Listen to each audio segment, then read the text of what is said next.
Bukod sa na-identify ang 15 pulis, ang DOJ mayroon pang tinitignan na 25 to 30 na miyembro ng PNP na posibleng dawit sa pagkawala ng mga sabungero.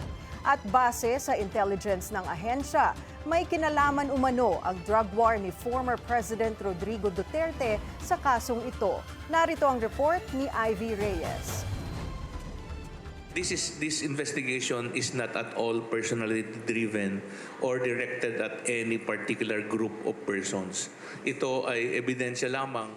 Nadadawit man ang pangalan ni business tycoon Charlie Atong Ang at actress na si Gretchen Barreto, nilinaw ng Justice Department na hindi sila nakatuon sa iisang tao lang. Pero sa lahat ng witnesses sa kaso ng mga nawawalang sabongero, tingin ng ahensya, credible ang mga pahayag at isinumiteng dokumento ni Julie Dondon Patidongan o alias Totoy. Dahil sa mga narikobe na sako ng buto sa Taal Lake nitong mga nakaraang araw, sinabi ni DOJ Undersecretary Raul Vasquez na mukhang hindi na lang basta haka-haka ang statements ni Totoy ngayong may mga lumilitaw na hinihinalang ebidensya. Yun nga lang, bagamat ilang linggo nang umuugong ang balitang ito, hanggang ngayon wala pa ring formal na reklamo mula sa kahit na sino kaya't hindi mabuksan ang formal na investigasyon. Sa Lunes nakatakdang maghain si Totoy ng reklamo laban sa mga pulis na nabanggit niyang sangkot sa kaso. Sa panayam ni Justice Secretary Boying Remulla sa On Point ng Billionaire News Channel, bukod sa 15 identified cops, mayroon pa silang tinitingnan na 25 to 30 na posibleng dawit sa pagkawala ng mga sabongero. Base sa intelligence nila,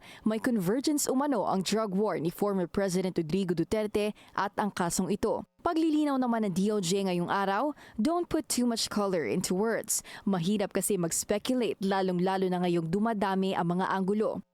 Everything is fluid eh. Sa ngayon kasi, yung numero nga na 15 na sinabi, yan ay initial lamang eh. Potentially, habang lumalalim yung pag-aaral at pag-imbestiga, lumalawak naman ang intindi natin sa nangyaring bagay na to, malamang baka madagdagan.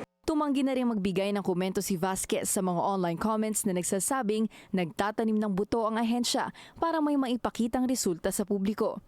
Anything is possible. Ito ang paalala ng DOJ sa publiko. Madali raw gumawa ng istorya at madali rin umatras kapag walang ebidensya. Kaya sa ngayon, dumedepende lang umano ang ahensya sa material evidence. Para sa Agenda Weekend, Ivy Reyes, Billionaire News Channel.